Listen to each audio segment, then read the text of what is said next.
Hi, good evening everyone.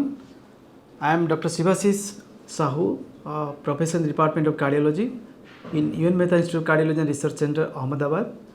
Today we will discuss a very important topic, that is imaging guided coronary intervention. It's a very important topic for interventional cardiologists. As we all know, coronary angiography is widely used to diagnose coronary disease and to guide percutaneous coronary intervention.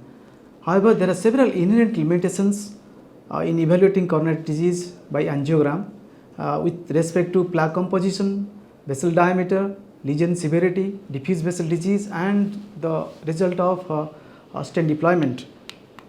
However, coronary intravascular imaging use can overcome such limitations of angio and also aid in stent deployment and understanding the mechanism of stent failure. But intravascular imaging is not routinely performed in the real world daily practice of PCI due to increased cost, increased procedural time, and the ignorance of use among interventional cardiologists. So there are three questions arising in the mind. First, what are the various imaging modalities available for use in PCI? Second question, how will I use imaging during PCI? Third, how will I inculcate the use of imaging in my daily practice of PCI? First, the question is, what are the various imaging modalities available? Basically, there are two intravascular imaging modalities that are available for guiding PCI. One, that is intravascular ultrasound, IVUS, and second is the optical coherence tomography, that is OCT.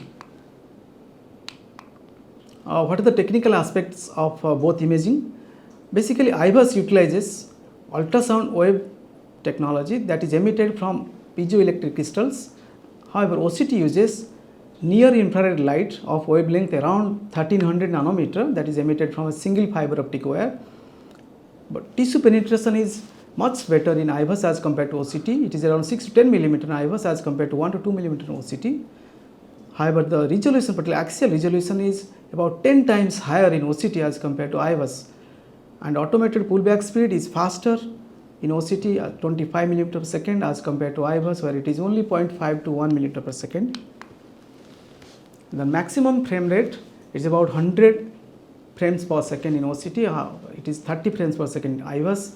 Catheter size requirement is 3.2 F in OCT and is slightly larger in IVUS, 3.2 to 3.5 F. And minimum guide catheter size required for imaging in IVUS it is 5 F, OCT preferably it is 6 F. Blood removal with contrast requirement is not needed in IVUS, however it is required in OCT. Regarding commercially available catheters, there are 20 to 45 megahertz catheters available, like Boston Scientific uses Opticrus catheter 40 megahertz, and recently they have introduced high definition IVUS catheters of 60 megahertz, and Philips Volcano uses 20 and 45 megahertz catheter Affinity, and OCT uses is their proprietary by Abbott St. Jude Medical System, this Illumience Optis imaging system with the Dragonfly imaging catheter. There is just pictorial diagram of IVUS imaging system from Boston Scientific. The right hand side is the console and the left hand side is showing particularly Opticrus IVUS imaging catheter which is mounted to motor drive, that is in the middle, and that motor drive is mounted on the pullback sled and the IVUS imaging system is done. Then regarding OCT imaging system by Abbott St. Jude Medical System, that the right hand side showing the console, and in the left hand side middle there is a Dragonfly duo OCT imaging catheter. Then the second question arises, how will I use imaging during PCI? As we know, we being cardiologists, we usually practice evidence based. Is there any evidence then that imaging guided PCI improves clinical outcomes compared with angiography guided PCI? Till date 2022, about 24 randomized trials, 32 meta-analysis and 85 registries have been published comparing imaging guided PCI versus angiography guided PCI. Now come one by one. Now we will see the result of IVUS guided PCI versus angiography guided PCI. There are two trials, particularly randomized trials published with respect to IVUS guided PCI versus angiographic guided PCI, that is IVUS XPL trial, another is Ultimate trial. IVUS XPL trial showed at the end of 1 year, IVUS guided PCI has been shown to reduce about 50% relative risk reduction in the primary endpoints of MACE as compared to angiographic guided PCI. And 5-year data from IVUS XPL trial published in 2020 that has also shown that benefit that is shown at the end of 1 year, that is persisting up to 1 year even, about a relative risk reduction of 50% of primary endpoint of MACE in IVUS guided PCI. In Ultimate trial has also shown at the end of 1 year, IVUS guided PCI has been shown to reduce relative risk reduction of about 50% in the target vessel failure rate as compared to angiographic guided PCI. And 3-year data from Ultimate trial published last year, that benefit what has been obtained at the end of 1 year has also persisted at the end of 3 years, about 30% reduction in the rate of target vessel failure rate if you do PCI IVUS guided. This year, 3-year pooled patient level data from both IVUS XPL and Ultimate trial have been published in JACC Cardiovascular Intervention Journal, that has also shown at the end of 3 years about 55% reduction in the rate of composite of cardiovascular death, MI and stent thrombosis. There is also significant about 55% reduction in the cardiac death also in IVUS guided PCI arm. So what meta-analysis say regarding this?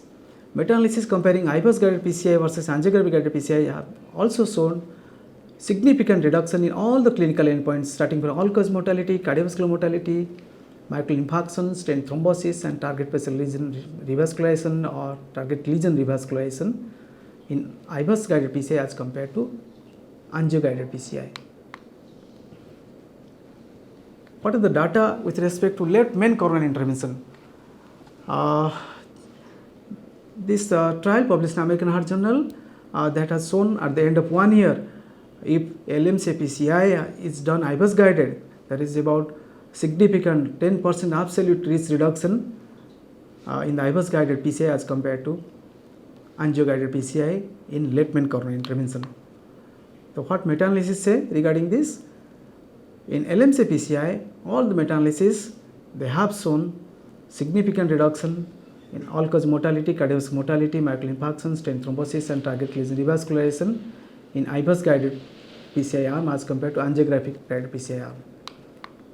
What the registry says? BCIS registry in LMC PCI that has also shown at the end of 1 year about significant 30% reduction in the mortality in IVUS guided PCI arm as compared to angio guided PCI arm. So what regarding OCT versus IVUS versus angiographic guided PCI? With regard to OCT guided PCI, this is the Illumin 3 trial, optimized PCI trial published in Euro Intervention last year. It's a basically randomized trial taking non-complex patients, non-complex coronary patients, coronary lesions, and it's a 3-arm comparing OCT guided PCI versus IVUS guided PCI versus angiographic guided PCI. The OCT guided PCI has not shown to be beneficial as compared to IVUS guided PCI and angiographic guided PCI.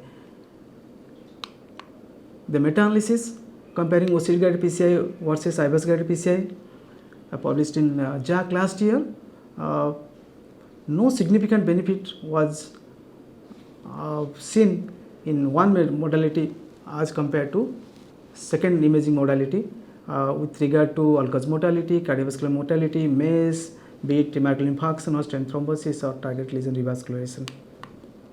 So what's the conclusion from the various studies? Because of the overwhelming evidence that imaging guided PCI improves clinical outcomes, it should be routinely adopted in guiding PCI procedures, especially in high risk and complex patients and complex lesions. Now third question arises, how will I inculcate the use of imaging in my daily practice of PCI? The answer is you have to interpret the intravascular images properly. There are important differences in image interpretation of plaque morphology. Both modalities clearly delineate intima, media and adventitia in normal coronary vessel. Intima is separated from media by internal elastic lamina. Media is separated from adventitia by the external elastic lamina. However, intima being only a single endothelial lining is not differentiated from internal elastic lamina. So, in imaging they are usually taken both as internal elastic lamina, and media and adventitia they are separated by external elastic lamina. So, external elastic lamina is the outer boundary of muscular media. It is very important for stent size selection.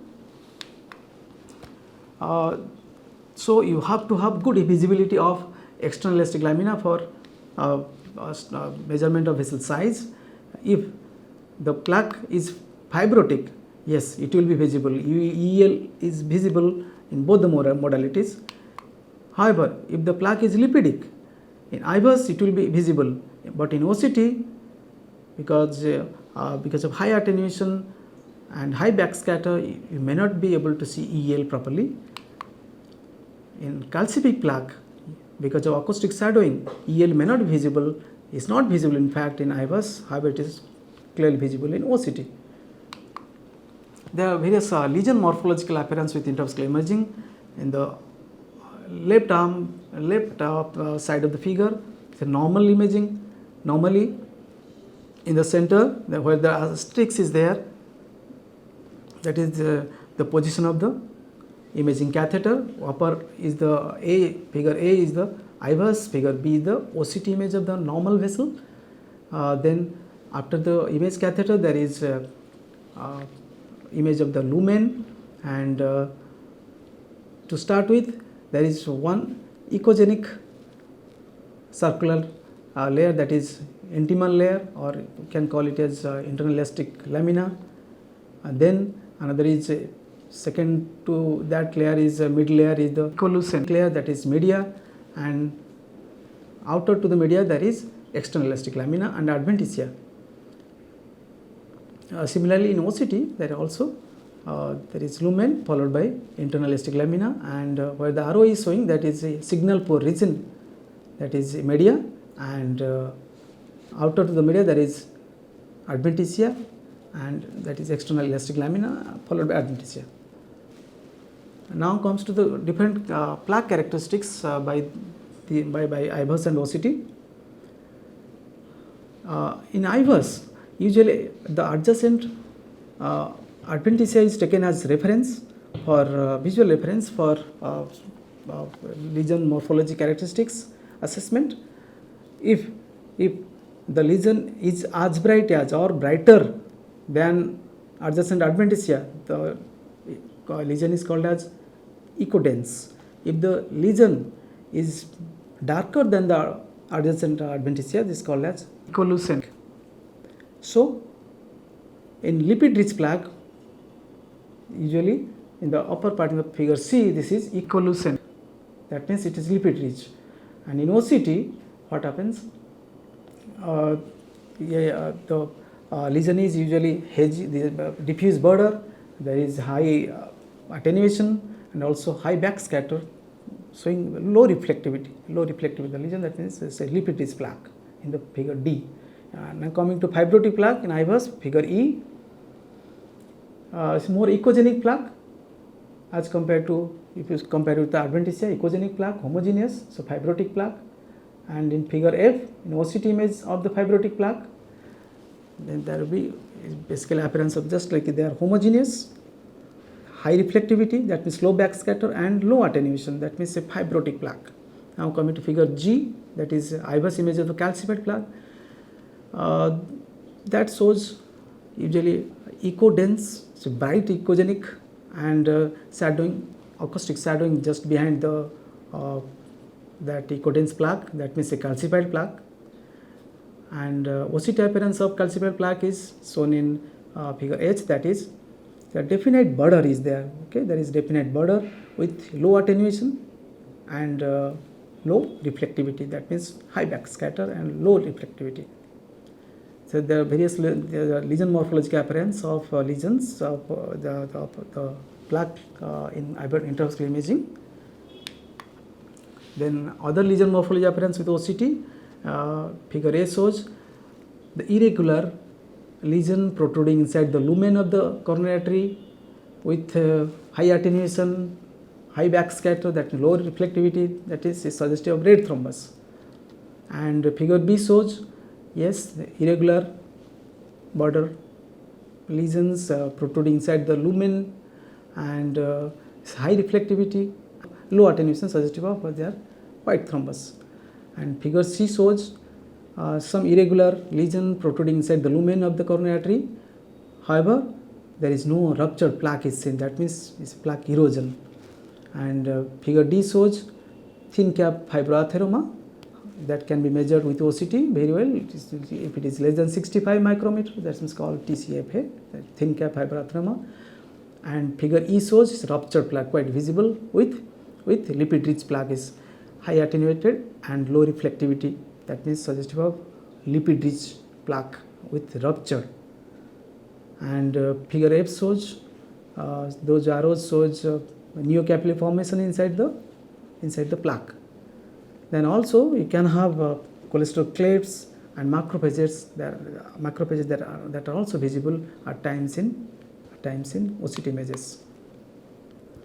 Although there are specific clinical scenarios in which IVUS or OCT may be preferred, but in most PCI procedures, either modality can be used safely, effectively and interchangeably. So what are the lesion specific benefits of IVUS versus OCT?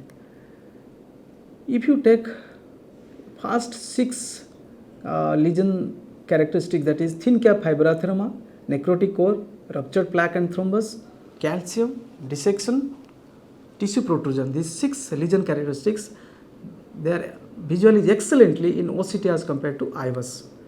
Stent sizing and optimization, yes, both the modalities give excellent result.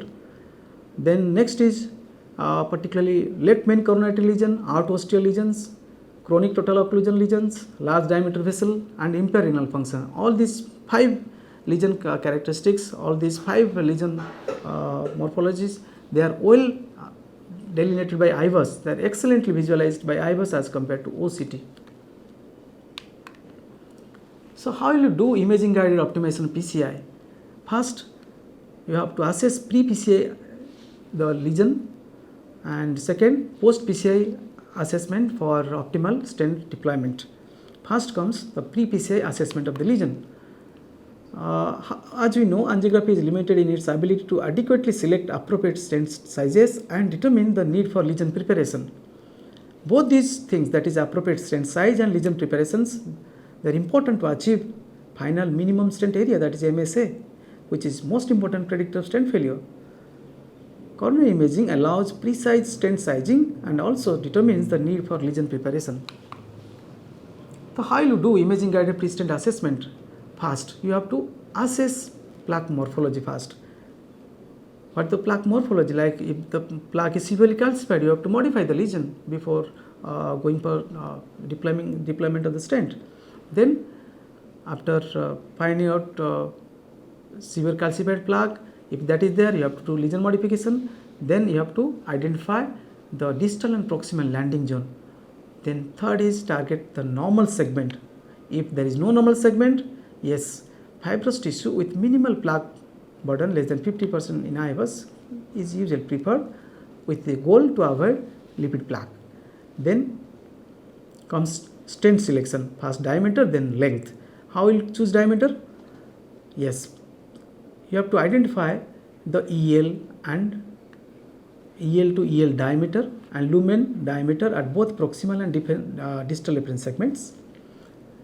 Next question, can the EL be identified at the distal reference segment to allow vessel diameter measurement? If it is yes, mean EL diameter is taken, that is rounded down to the nearest stent size. I will discuss the next slides, of course, but here if EL cannot be identified, then mean lumen diameter can be taken and it is rounded up to the nearest stent size.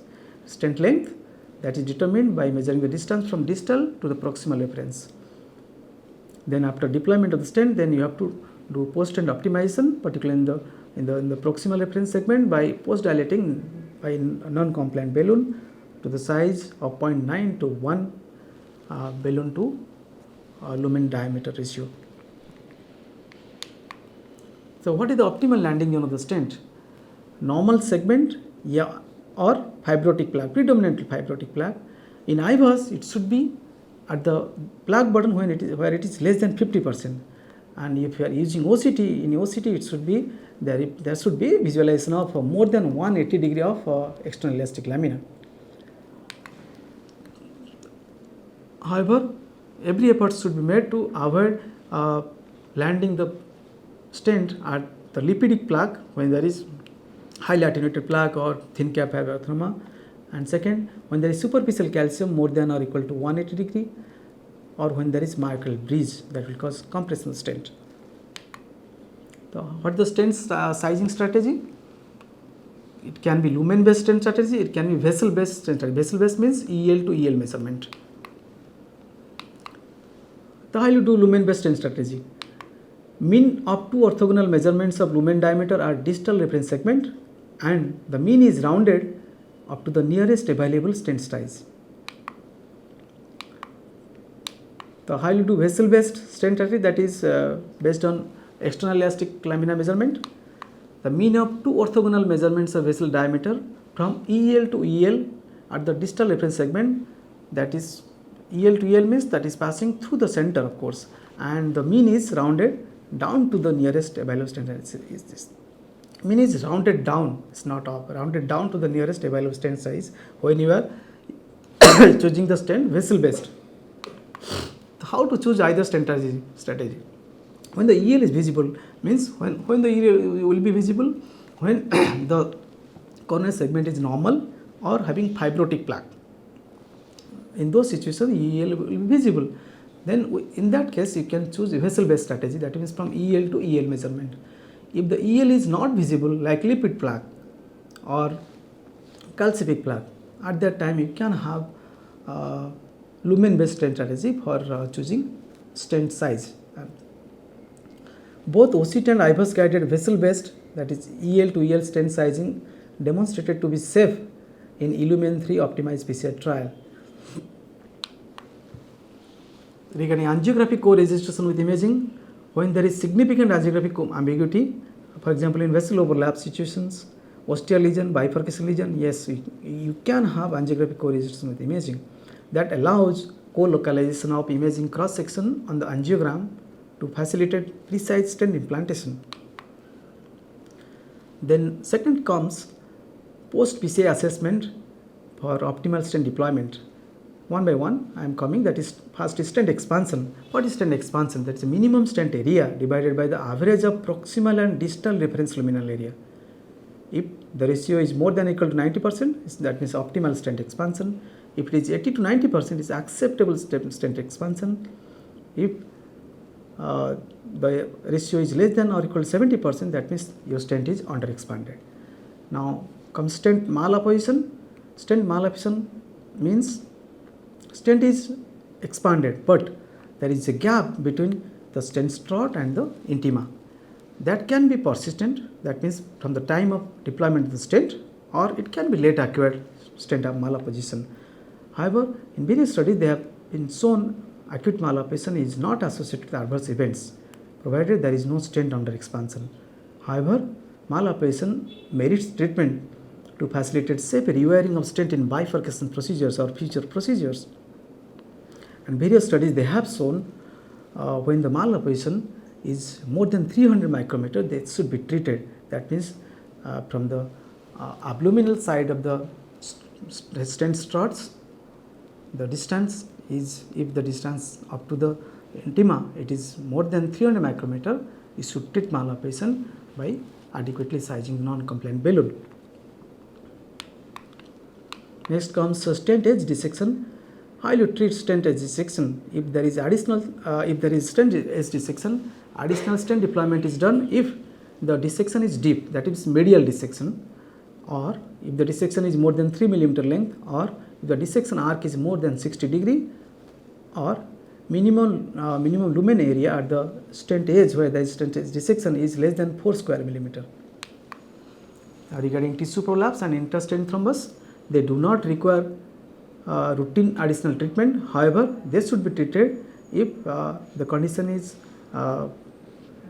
like acute coronary syndrome, or if the residual effective luminal area is less than 4 square millimeter.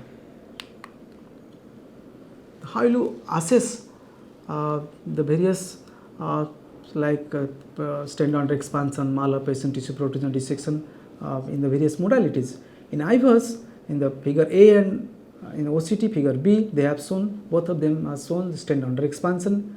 In figure C and D shows stent malapposition when there is distinct gap between the stent strut and the intimal border, and E and F, they have shown tissue protrusion. There is tissue protrusion, could be plaque, could be thrombus because of the high pressure dilatation, particularly in SCS situation. And figure G and H, they have shown typically deep medial dissection plaque. So how you do IVUS guided stent expansion? In non-LMC disease, when the minimum stent area is more than 5 to 5.5 square millimeter, that means there is optimal stent expansion. Or in non-LMC disease, if the minimum stent area is more than 90 to 100% of the lumen area at the adjacent reference segment, then that means your stent is well expanded.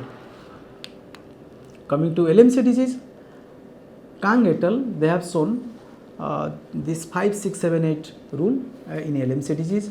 If the MSA is more than 8 square millimeter in proximal LM area, and in the polygon of confluence, if the MSA is more than 7 square millimeter, and in the ostial LAD, if MSA is more than 6 square millimeter, and in ostial circumflex, if the MSA is more than 5 square millimeter, if all these 5, 6, 7, 8 rule are achieved, they have shown there is significant 10% absolute risk reduction in the MACE rate.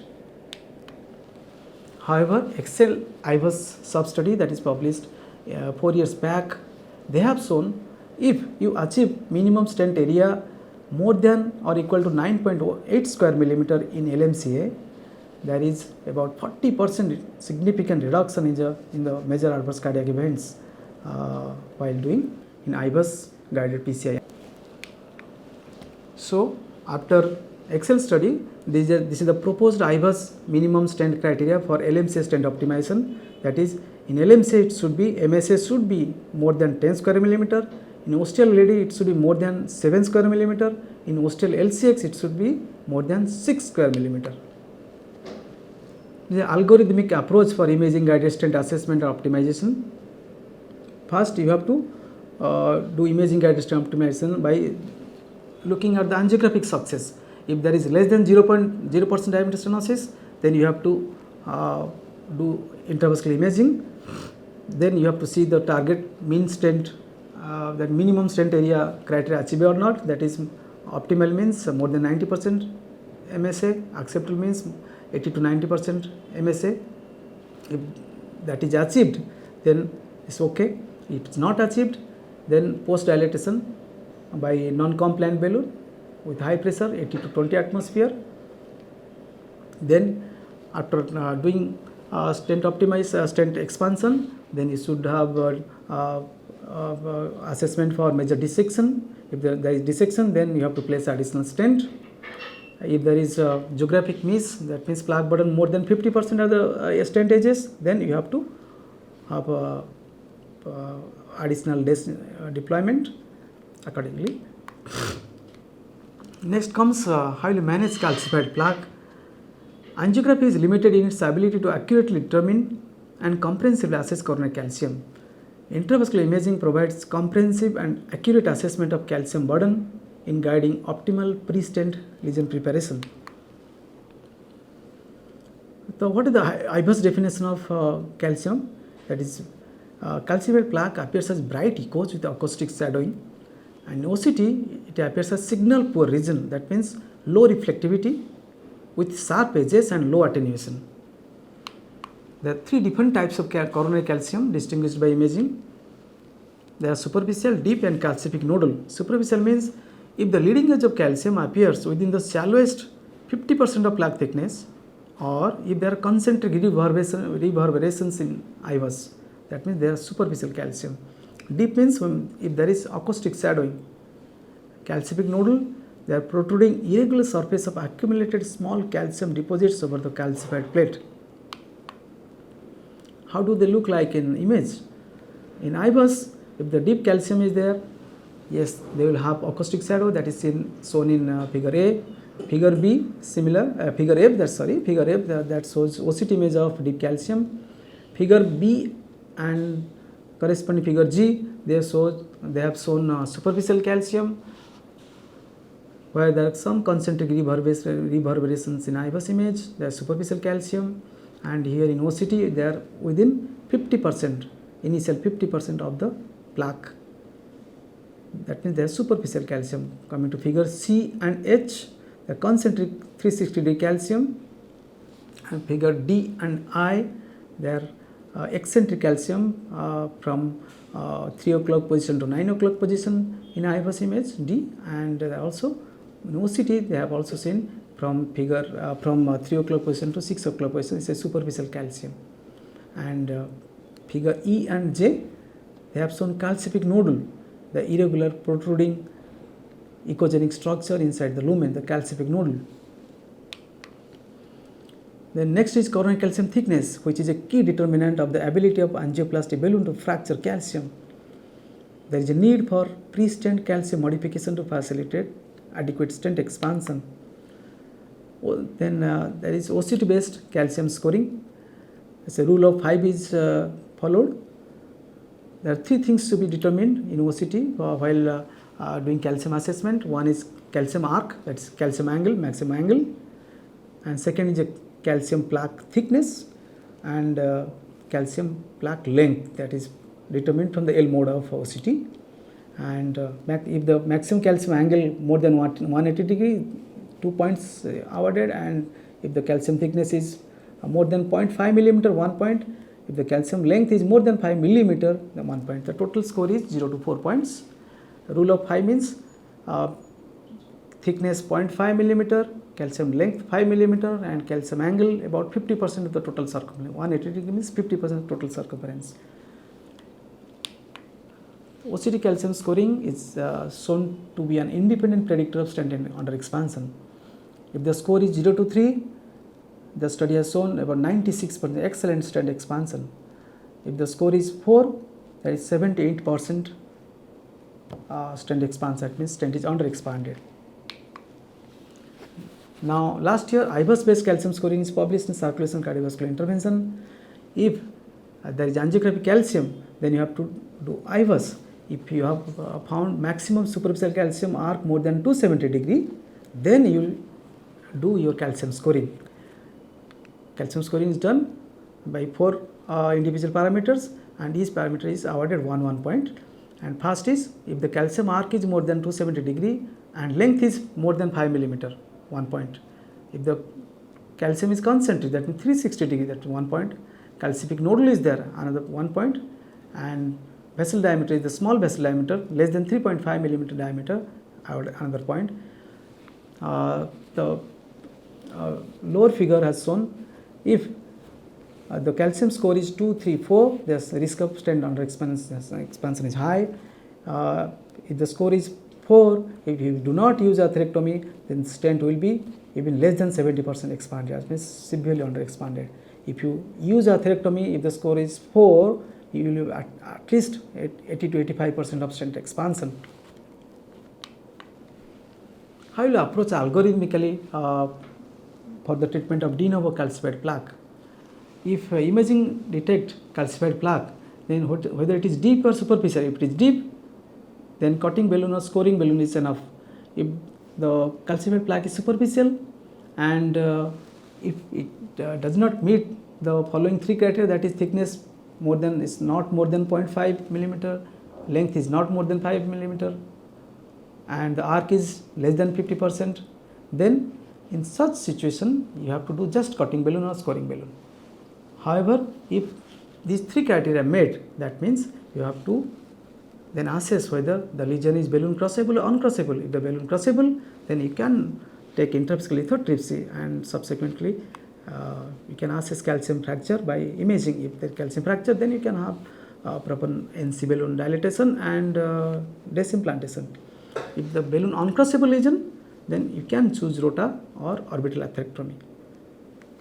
And if balloon and imaging catheter cannot cross, yes, you can have rota or orbital atherectomy followed by high pressure balloon dilatation and subsequent DES implantation. Then how you assess stent failure by imaging? Routine angiogram provides minimal data on the mechanism of stent failure. So what are the causes of stent failure? First, the neointimal hyperplasia, that is figure A, and figure B, that is neoatherosclerosis. And third, figure C shows late acquired malapposition. Fourth, that is figure D, that is stent under expansion. And fifth, that is figure E, that is stent evaginations. And sixth, that is shown in figure F, that is cross stent struts. And figure G, that shows stent edge dissection. All these 7 are the causes for stent failure. Those all 7 causes can be assessed very well by the imaging, not by angiogram. Now coming to types of instant restenosis, basically they are neointimal hyperplasia or neoatherosclerosis or stent under expansion basically. In neointimal hyperplasia, in IBUS images, figure A, that has shown neointimal hyperplasia, there is homogeneous fibrous plaque inside the stent struts, that means that suggests for neointimal hyperplasia. In OCT, it's a homogeneous, light reflective and low attenuation, that means suggestive of neointimal hyperplasia.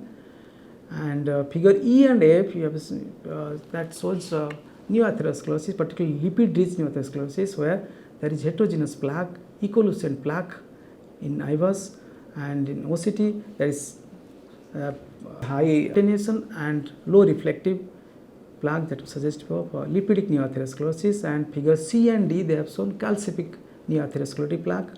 And last picture, that is figure G and H, they have shown stent is severely under expanded as compared to EL to EL. So I will approach algorithmically for the treatment of instant restenosis based on etiology. Imaging is done to assess mechanism of restenosis first. If the stent has shown to be under expanded, you have to start with balloon dilatation. If balloon dilatable, yes, you have to have give high pressure balloon dilatation. Expansion achieved on imaging is okay. Then consider DES implantation, and then again do final intravascular imaging. If balloon undilatable lesion, then you can consider lithotripsy balloon or laser treatment followed by NC balloon dilatation. And again you have to assess by imaging whether expansion achieved or not. Then second comes neointimal hyperplasia. Neointimal hyperplasia, if there is single layer of stent is there, you can consider fast cutting balloon or scoring balloon followed by DES implantation and final intravascular imaging for optimization. If there are already multiple layers of stent struts, you should choose rather drug-coated balloon or vascular brachytherapy, rather avoid DES in such situation. And third is non-calcified neoatherosclerosis, that means de novo lesion. Just like de novo lesion, you should consider for DES implantation followed by imaging for optimal stent deployment. And fourth is calcified neoatherosclerosis. Similarly, calcification superficial, lithotripsy, then calcium fracture is assessed by imaging. If proper fracture is there, can consider for DES implantation. If there is nodular calcium or deep calcium, you can consider rotational atherectomy or orbital atherectomy and look for calcium fracture imaging and followed by DES implantation. Stent fracture is shown to be about 22% in various DES series. The classification, they are classified into type 1A to type 4. All these types of classification present in textbook. So shortly, because of lack of time, I will not go into detail. What is the role of imaging, especially IVUS in CTO-PCI? IVUS usually identifies ambiguous gap. It also determines whether the wire is in true lumen or false lumen, and also guides stent optimization. So what is the role of imaging in bifurcation PCI? Yes, particularly side branch wire crossing, whether it is proximal cross or distal cross, that can very well delineated particularly by OCT, and yes, of course, final stent optimization. So, what is the role of imaging, especially IVUS and renal failure patients, that also aids in zero contrast PCI. So, what is the take home message? Intravascular imaging guided PCI procedure has the potential to improve procedural safety and clinical outcomes as shown by robust data. Both the imaging modalities allow for precise optimization of PCI. Incorporating a standardized algorithmic approach may aid in simplification and thus increase utilization of imaging. Reducing the cost of imaging, educating interventional cardiologists, and promoting the use of imaging during PCI can facilitate its use in the real world daily practice of PCI. Yes, use of imaging while doing complex PCI in complex case scenarios, yes, that also gives a peace of mind to the interventional cardiologist. Thank you.